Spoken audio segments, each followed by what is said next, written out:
Wellness in Minutes, where we give you bite-sized health information that's easy to digest. Today, we're throwing it back to one of my favorite topics, upgrading your breakfast to feel good all day. These are some of my go-to tips that can seriously have a huge impact on your life.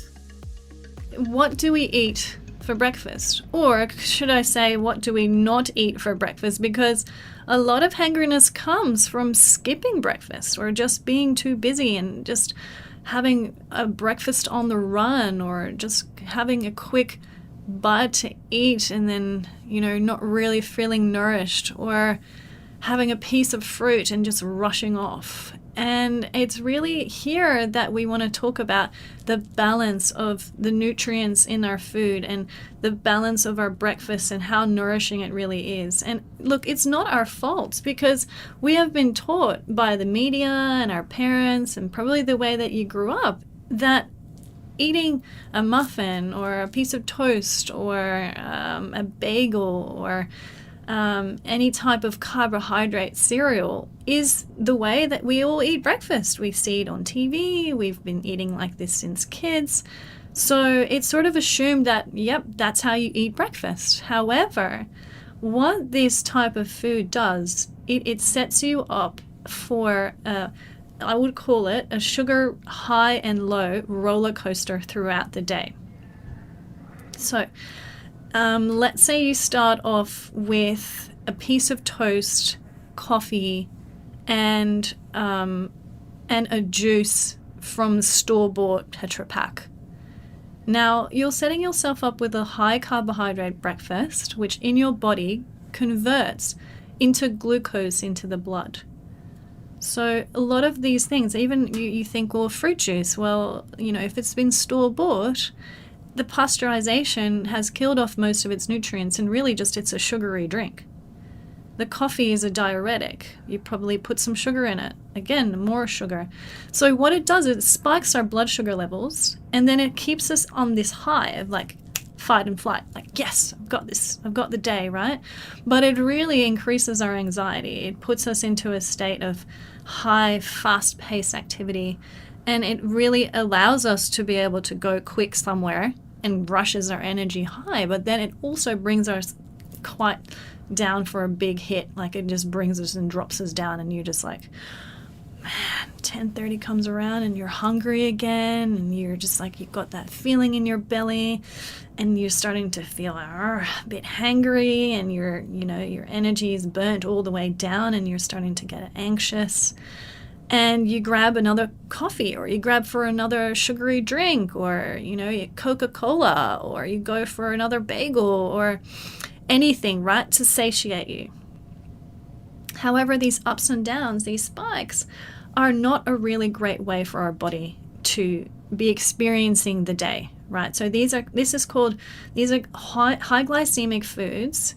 And what they do is it's called a fast burn. However, what we're trying to accomplish here, and I'll explain to you how we can do this, is if we can change our breakfast to a more of a slow burn as in not the quick fast fuel, but the slow burning fuel, we can actually satiate ourselves for the whole day and feel a lot better. So we're switching from the fast fuel, the sugar, to burning good fats and proteins for breakfast. Okay, so what does that look like? I'm going to have a little read out of our Food Matters cookbook. We've just released a new Food Matters cookbook, whoop, whoop, with Hay House. So excited.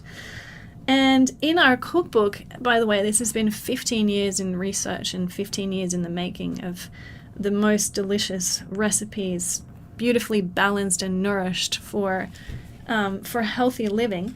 And I'm going to read out to you some of these alternatives of what we could be using instead of fueling ourselves with high sugar and high sugar burning foods. So how about we have a smoothie for breakfast? Okay, so what do these smoothies consist of? Any type of good fats, protein, and alkalizing vegetables. Okay, if we were able to combine those three things, then we're going to set ourselves up for a day of slow burn. All right, let's talk about slow burn. So when I say good fats, what I mean are healthy healthy fats. So avocado is a good fat. Even fish oils and cod liver oils and oily fish.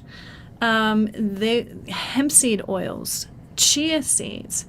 We're talking coconut oil, olive oils, sesame oils. Any of these oils are going to sustain us, and almost like think of it as like a fuel. It's going to be burning slower. So if we're having a smoothie for breakfast, the way I would say, let's talk about this. I've got this beautiful recipe in front of me. It looks delicious. I wish I could show you. And it's called the Superfood Green Smoothie. And here it is: half an avocado, a banana, a date, coconut oil, there we go, sesame oil, and coconut milk. And so what we're getting in our bodies, and a handful of spinach leaves, we're getting alkalizing greens, we're getting good fats, and we're getting protein.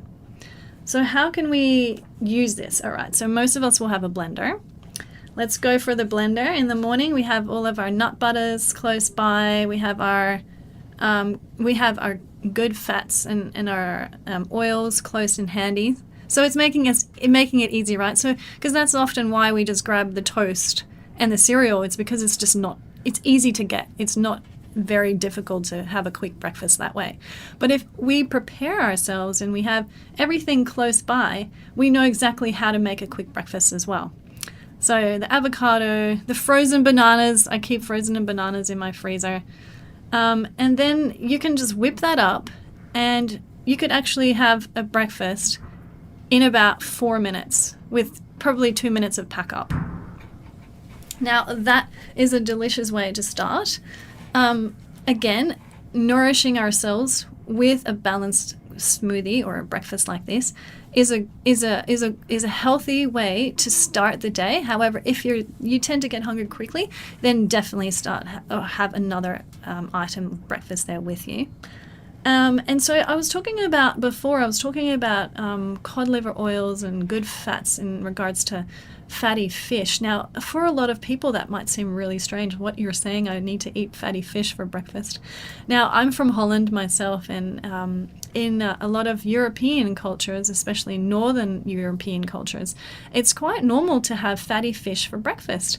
And this is also because it's very cold up in these cooler northern hemisphere countries, and you need a lot of good fats to keep you warm, so to speak.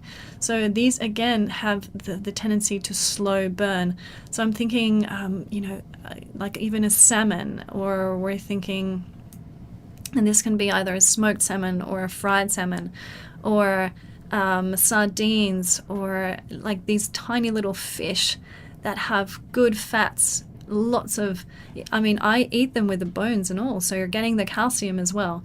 And this is another way that we can add calcium, protein, and good fats into our diet.